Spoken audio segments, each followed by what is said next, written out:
Well, thank you for being here today. I don't think too many people escaped during the prayer time when they saw that I was preaching, so thanks for remaining faithful. It's that time of year again. You know, we're looking forward to the new year. We're looking back on the old year. But this last quarter, the last quarter of any year, I tend to call it a feeding frenzy quarter. And let me show you why. Let's look at this calendar. All right, it starts up here in October. Somewhere around the last week in October, if you work in an office or someplace, usually people start bringing those orange iced cupcakes, right? And we start and the trend starts, and it goes from there. And then we get into November, and on November 11th, that's Veterans Day. And every year, our senior adults do a Veterans Day breakfast. We have this huge breakfast, and we honor our veterans. So there's lots of eating going on there. And then we get on down here to Thanksgiving, the fourth Thursday of the month. And depending on your family situation, you may have 2, 3, or 4 different Thanksgiving meals, right?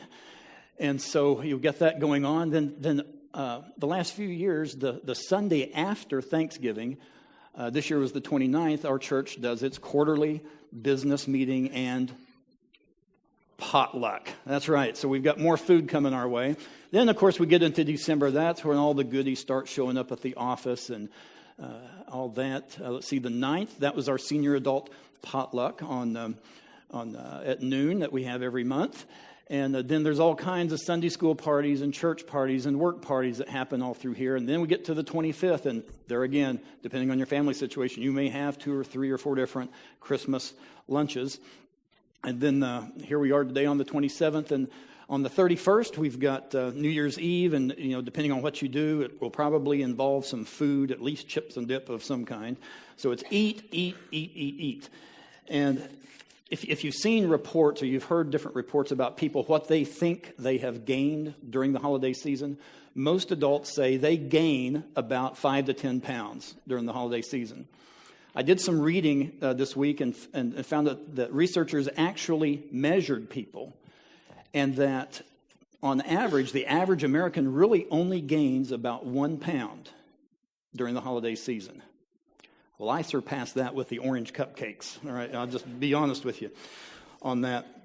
So that's good news. It's only 1 pound. And for me, I don't mind sharing, that's only 0.5% of my body weight. Okay, so you math wizards can figure that out pretty fast, right? So it's only 0.5% of your body weight. That's not too bad. Now, the bad news is, if you don't do anything about that 1 pound, year after year after year after year, it does tend to accumulate, doesn't it? Around age 24, 25 is when people's metabolism starts to slow down a little bit. And for me, that was about 30 years ago. I'm 54, 30 years, 24. So if we gain a pound a year, that's about 30 pounds. That's actually right on target to where I was 30 years ago. So I guess it's right. It makes sense. Now, here's the thing. When I was 24, 25, I did not say, when I'm 54, I want to be 30 pounds heavier than I am today. No, that didn't cross my mind. I didn't think it. I didn't say it, but it was how I was acting, though. It was how I was acting. You've heard the phrase, actions speak louder than words, right? What that means is if what I'm saying I believe conflicts with what I'm doing, what I'm acting, I really don't believe what I'm saying. And so my believing that I'm going to maintain this weight of 170 to 180 pounds forever, but once I put the daughter to bed, I'm going to get me a package of Oreos and eat half of them at 9 o'clock, and I do that consistently, it's not going to add up, right? It's not going to compute. It's going to catch up sooner or later. And some of it's sooner than later. Now, the easier thing for me to have done, of course, was when I realized I'm slowing down metabolism-wise, is to stop eating that half package of Oreos and maybe do a little more exercise. That would have been easier than me now, 30 years later, trying to take off those 30 pounds, right? That's a lot easier on the front end than on the back end. Now, as we go through life, as we go through our journey of life, there are several different paths that we're on. We're on this health path, okay? I talked a little bit about that. And these paths tend to intertwine a little bit. But we're on a financial path as well. We're on an employment, a job path. We're on a parenting path. And we're going to talk mainly today about being on the spiritual path. and looking at what we're going to choose for the upcoming year. Let's look at this. Let's look at this chart here. We have a guy, and we have a target. And here's what happens. We have this guy here, and he says, here's my target. Now, that can be financial. It can be health-wise. It can be spiritual, whatever. And here's my path that I'm going to take. Here are my intentions that I'm going to do to go along this path. But here's usually what happens. We start off with good intentions, but we start actually taking another little path, and we keep going, and before you know it, 30 years later, actually those should be reversed, right? If I'm higher in weight. But anyway, my target is nowhere near what I intended it to be. Now, this can be true in a financial situation. If you're in your young 20s, mid-20s, and you think, I want to retire by the time I'm 65. That's a good goal. And so here's my path I'm going to take. I need to do these things so when I get here to this target age of 65, I'll be ready to be retired. So what are you going to do? You're going to invest. You're going to set aside money. You're going to do all these things to prepare for that time. But what happens? Well, kids come along for one thing. But the latest and greatest toy comes out. Some electronic gadget, some new car, this, that, the Disney vacation, whatever. Those are not bad things. But when we put those items ahead of what our target is, we end up 30 years, 40 years later, and we're nowhere near that financial target. Now, the same's true with parenting. Let's assume this guy's a parent. Now, he has a smiley face, so he's probably not a parent at this point. But let's just assume, for the sake of argument, that he's a parent. And he thinks, when I've got this, Jason was talking about his little child, and by the time, in 20 years, when this child's out of college and he's on his own, I want him to be an American-loving, tax-paying citizen, just spiritually mature and all this. But what do? A lot of times people will just cave and give the kid whatever they want. They will let the kid be the boss of the house, so they don't really have any respect for authority, and the parent actually makes it difficult for the child to go to church. And so by the time that age 24 comes along, we wonder, well, why does my kid not have any interest in church? Why is he still living in my basement, at age 35 or whatever? It's because we didn't follow the path. We didn't follow the path. It's true with our jobs as well. I'm a young guy, and I think, I really want to be a CEO of my own company. I want to own my own business. And so I need to do, that's my intention. Here's my target. But, I call into work ill, and I'm not really sick. And I go on Facebook, and I complain about how my job stinks, and I really hate it. And when I am at work, I'm insubordinate, and I don't do what. And so we do all these things, and, we never achieve our target. And, of course, the same thing is true spiritually. I think most of us who are believers, our intention is, here we are, and here we are later, 10 years, 20, 30, 40, 50 years later, whatever, down the road, we want to be more spiritually mature. We want to be closer to God. We want to be more Christ-like in the way we act, in the way we think. That's our intention. But what do? A lot of times maybe we don't read our Bibles, we don't pray enough, we go to Box Springs Baptist Church instead of Box Springs, that's staying home in bed. Going to Box Springs Baptist Church, we do all these things, and we get down toward the end of our life, and we're nowhere near where we thought we would be. See, the thing is, when you've got a path before you, your intentions are one thing, but your actions can be something else, kind of like me and the Oreos. Here's a quote I want you to look at. It's from Andy Stanley and from his book, The Principle of the Path. He says, it's not intention that determines outcome, it's direction. It's not what I intend to do that determines where I'm going to end up. It's actually what I do. It's the direction I go. I'll give you an example of this. Soon after Interstate 530 was completed and the southern bypass was done, at that time, we were in seminary in Fort Worth, and so we were coming home, never been on the southern bypass before, coming home to visit the folks. And so I knew exactly how to get there, right? Come up I-30 to Malvern, come across 270 till I get to 530, get to Whitehall. I'm going to hang a right. I'm going to go around the bypass, I'm going to curve, and I'm going to take a right and go to to the southern end of town, get off the Hazel Street exit, and all that. Well, that was my intention. Now, remember, this is before GPS. This is before Siri tells you to turn right. Wasn't even on the map yet because had just opened up. So my intention was, here's where I'm going. However, we're driving along the road. We get up here to Whitehall, and I get on 530, and I'm going south. That's great.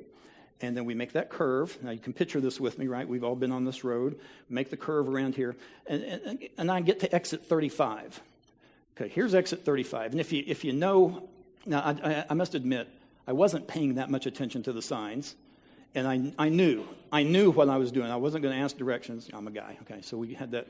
So here we go. We're going down, and we make the curve, and we come up to exit 35. And I see that exit 35 is turning right. And in my mind, I'm thinking, well, that's going to go south, and that's going to take me to the bypass. Actually, that's going to do the southern bypass. If I stay on this straight road, it's going to take me on down to Martha Mitchell Expressway.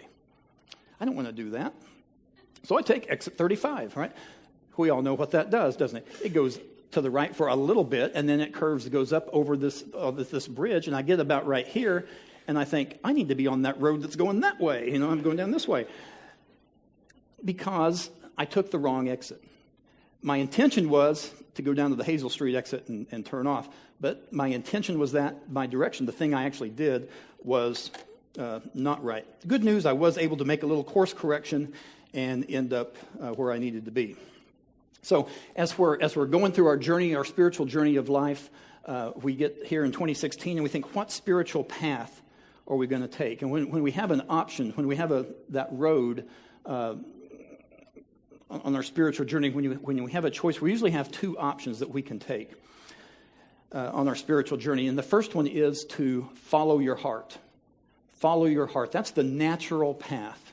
That's the natural thing to do. Follow your heart. That's one of those cute sayings. There's probably some Hallmark cards based on that. I don't know. But you see people encourage other people on Facebook to just follow your heart. Just follow your heart. And I say that's not the thing to do. And we'll look at why that is. If you want to look at either Proverbs 14:12 or Proverbs 16:25 or Proverbs 14:12, they say the exact same thing. So whichever one you want to look at is fine. I'm going to read Proverbs 14:12. So it says, "There is a way that seems right to a man, but in the end it leads to death." There's a way that seems right, but it's not the right way. When we take the way that we think seems right and it's not the right way, we're taking our will. We're doing our will over what God's will is. And when we do that, we think it's going to bring us happiness. And it may bring some momentary happiness, but in the long term, it's not the right thing. It doesn't bring us long-term joy. The results are not good. I want to show you a picture here. You old-timers can tell me what this is. Speak up. It is not Southeast, good guess, but it is Dial Junior High School, 40th and Mulberry, okay, kind of across from the hospital. This thing here is now part of the health complex or exercise complex, whatever, JRMC. Most of the buildings are torn down. There's a couple of them that are still up. When we moved from Kansas in 1974, I went to 8th and 9th grade here at Dial.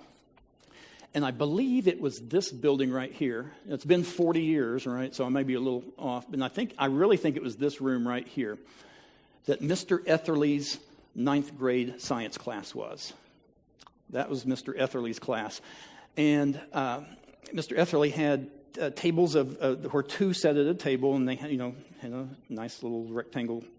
And I sat in the back row in the far corner because that's where all the good students sat. Right, it's in the back, in the corner. So I sit back there with my friend David, and it's getting toward the end of the semester. And we're back here by the closet, and the closet door was open one day, and of course that's where Mr. Etherly kept his supplies and kept a coat and maybe his briefcase or whatever. Of course, we're not paying attention. We're looking in the closet. What do we see? We see a stack of semester tests. You know where I'm going with this, don't you? Yes. Yes, we do. And we didn't pray about it. There was no fasting and praying involved in this decision. We looked at that and said, man, we don't have to study because we weren't paying attention anyway. We're not going to make a good grade, right? So we admittedly stole 2 semester tests from that stack. He ain't going to miss those. We have, this is about a week before semester tests, and we go along a few days, and we're thinking, man, we can just memorize these answers. We'll have it made. This will be great. And then there's a 9th grade girl in the class. Now, if you're in the 9th grade or you've been in the 9th grade, you know what kind of girl this is. In fact, somebody in Sunday school said, you said that and somebody's name came to mind that I went to school with. She's sitting on the front row, and it's not because she's the brightest student in the bunch, but maybe a couple of days into this, she raises her hand and says, Mr. Etherly, I'd like a copy of the semester test too. Okay, so that gets an investigation going, and before you know it, David and I admit to our sins, and we get a 0 for the test. Now, we should have gotten an F for the semester, really. There was a little bit of grace involved with that, but we got a 0 for the test, and let's just say there was weeping and gnashing of teeth.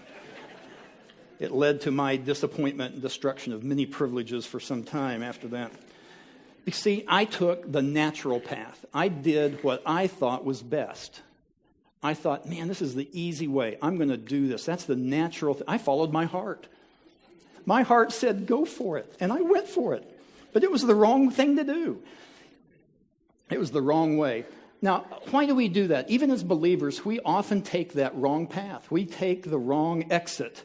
We're on this journey and we think it's going to be a straight line spiritually of growth, and oftentimes we take that wrong path. Why do we do that? Well, one thing is we desire happiness and immediate satisfaction over obedience. We want the instant A, right? We don't want to have to work for anything. We want that instant satisfaction. I think also we're maybe scared of what God's will is for us. If we're so close to God, He might call us into missions or something like that. We hear stories about, like our Jennifer Dawson Hill, her family who are, giving it all up, and they're going to Papua New Guinea, and they're going to be Bible translators for Wycliffe. And you hear those stories, and you think, my goodness, I hope God didn't ever call me to something like that, So I'm going to kind of put God on the shelf for a little bit. So that's another reason that we do that as well. But also, probably the main reason we do that is found in Jeremiah chapter 17, verse 9. It says, the heart is deceitful above all things and beyond cure. Who can understand it? See, our heart, our natural instinct is deceitful. And when we follow our heart, that's not necessarily God's path for us. I'm not saying every time, but most of the time it's probably not, because we are deceitful. So I'm going to say, don't follow your heart. Follow Christ. Follow Him and let Him change your heart. So you can follow your heart, which is the natural path, or you can follow your Lord, which is the supernatural path. We look at a very familiar passage out of Isaiah 55. He says, For my thoughts are not your thoughts, neither are your ways my ways, declares the Lord. As the heavens are higher than the earth, so are my ways higher than your ways, and my thoughts than your thoughts. See, God's ways are higher, they're better, they're more informed, they're 100% informed. We just know the here and now. We just kind of, maybe a little history, we just kind of know this little bit here, but God knows it all. He sees the big picture. Most of y'all remember Julie Poss. She grew up in our youth group and went on, graduated high school, went to UAM, majored in music, graduated from there. She got married, has a little baby now. They live in the Texarkana area, and she's a assistant band director it's in the Texas side. I don't know, somewhere over there in a foreign country. And they happened to be in town for Christmas, and so we met John and Julie, and little Annie Jo is the baby. Here's Annie Jo. We met them and had lunch with them. I know I've been talking about my grandson so much, I figured you were sick of that, so I thought I'd throw in another baby today. And so we ate lunch with them at a Mecca, and John and Julie both said, this girl has not met any food she doesn't like. In fact, John got a glass of tea, had a lemon in it, gave her the lemon. She just sucking away on that lemon, not making a face or anything. Just everything. Hadn't found a thing yet that she doesn't like. So we're sitting there in the restaurant, and they bring us our meal. Now, unless you get something like a salad, when they bring you your meal and they put it down in front of you at the Mexican restaurant, there are usually 2 words that they say to you. What are those 2 words? Hot plate. Hot plate.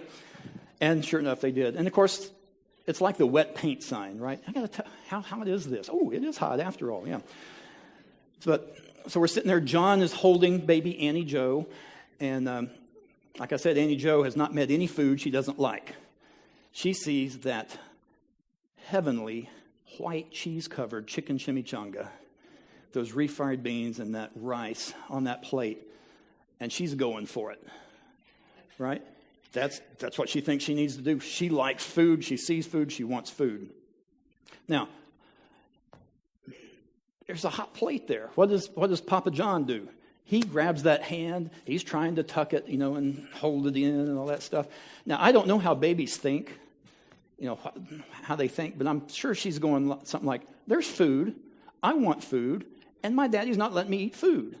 My daddy must not love me. What is going on? Well, here's the deal. John knows the big picture. He knows that plate's hot, and if she reaches down and touches it, what's going to happen? Psst, right, she's going to burn that little hand. It's going to be bad. So, very similar to that.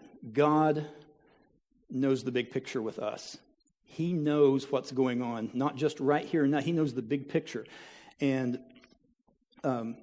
his ways are higher, better. He knows what's best for us in the long run. When we trust him, when we obey him, we're on that right path. Now, it may not be what we think will make us happy, but it's for our best, kind of like baby Annie Jo. Now, in the upcoming year, in 2016, as you're traveling down your spiritual path, you're going to probably be faced with choices, spiritual choices, not just health and financial, that, but you're going to be faced with some spiritual choices. And it usually reduces down to those 2 options. Is it going to be my way? Is it going to be the easy way, the way that brings immediate satisfaction, immediate happiness? Or is it going to be God's way? Is it going to be the right way, the way that brings me long-lasting joy and long-lasting satisfaction? And all of us are different. We're tempted in different ways, but I can, in a group this size, probably there's going to be somebody this year coming up that's going to be tempted. Do I keep my marriage vows that I made to my spouse, or do I break those? Do I stay faithful when I'm tempted, or do I go for the immediate prize? Do I look at that website, or do I stay strong? Do I cheat on the test? Do I steal the test? Or do I study and take the grade that I deserve? What do I do? Do I rely on my own wisdom to get me through life, or do I spend more time in God's Word to obtain some of His wisdom to help me through life? Do I snap back and talk ugly, or do I hold my tongue? Now, we all need some tools to help us along that path. And so you think, well, what are some of the things I can do to help me along my spiritual journey? Well, kind of like the Home Depot. We have I just made this up, but our motto is, you can do it, we can help, right? And so you can stay on that spiritual path, and your church is here to help you. Let me tell you just about a few of those ways that you can do that. As a minister of education, I've got to keep pressing on Sunday school and small groups.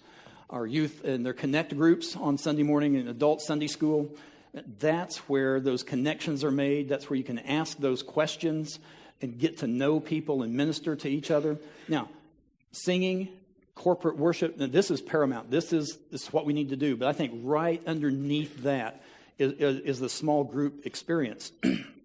If you look in your bulletin, there on that first page on the inside, we have all the people's names of things that they're doing for the week and next week. And then there's also the little counts and amounts figures in there. And usually on a given Sunday, there's about 100 to 150 people who attend church who aren't plugged into a small group. Let me just encourage you, that's really where I think you're going to make that spiritual growth and make those connections. And then let me let you in on a little secret that obviously not too many people know about.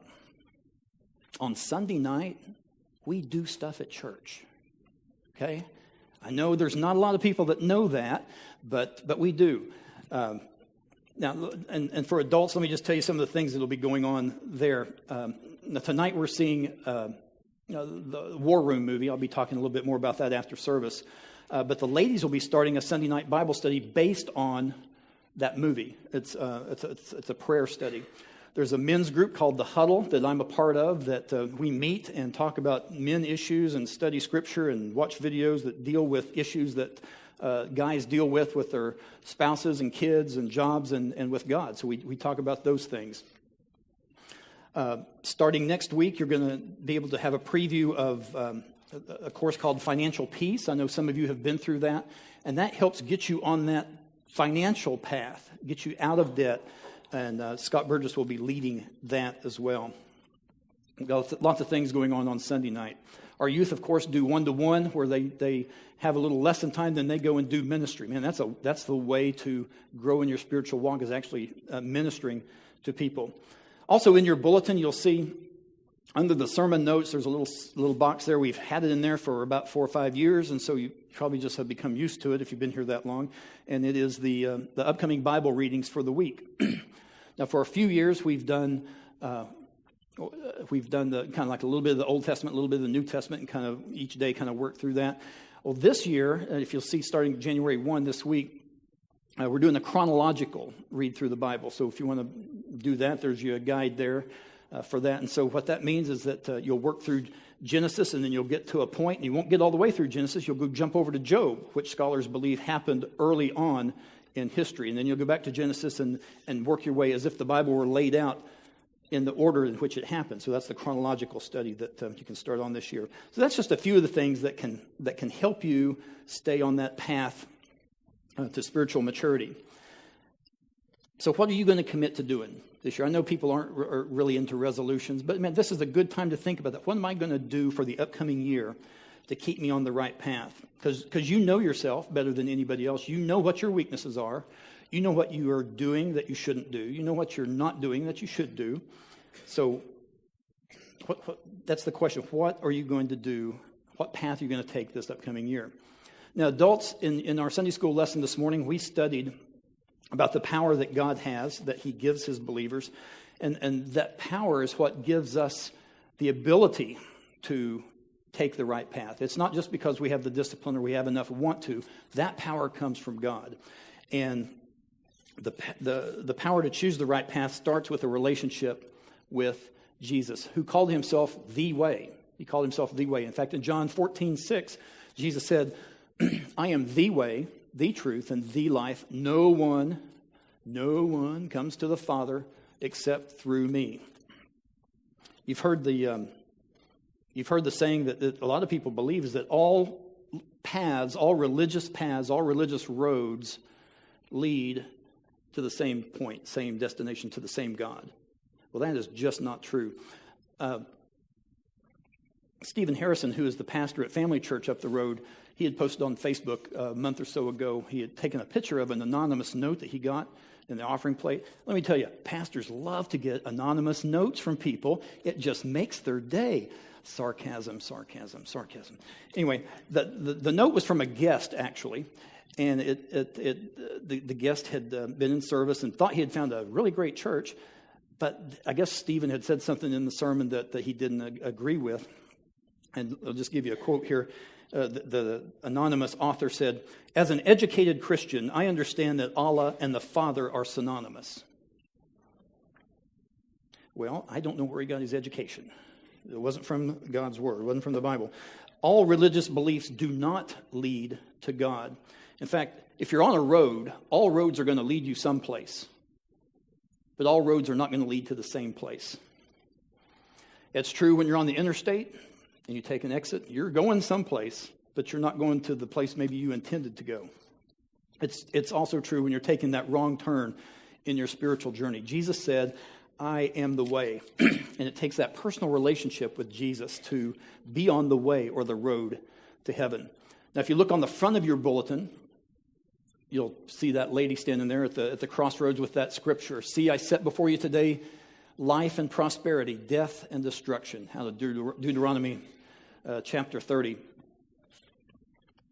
So that's the question we need to answer today, personally, individually. What spiritual path am I going to take in 2016? Am I going to take God's way or am I going to take my way? Let's look at that chart again. Are we going to choose the path that leads to life, or are we going to choose the path that leads to destruction? Are we going to choose God's way, or are we going to choose the immediate satisfaction and do what we want to do? I'm sure in a room this size, there are people here today that need to realize and understand and come to that realization that Jesus is the way, and start that relationship with him. That's the relationship that sets you on that road to heaven. No other way to heaven except through Jesus. Now, others of us, and probably more so in our crowd, are on that road to heaven. But maybe we've taken some detours, maybe some exits that we shouldn't have, doing some things that we shouldn't do, not doing some things that we should do. Here's the wonderful news about God. He just doesn't kick you to the side. Kind of like me when I took that wrong exit. I was still able to get to my destination. Jesus wants to take you, forgive you, pick you up, dust you off, put you back on the right track, and get you going again. That's the kind of God we have, constantly forgiving, constantly putting us on that right track. So that's the question. What spiritual path are you going to take this year? Pray with me.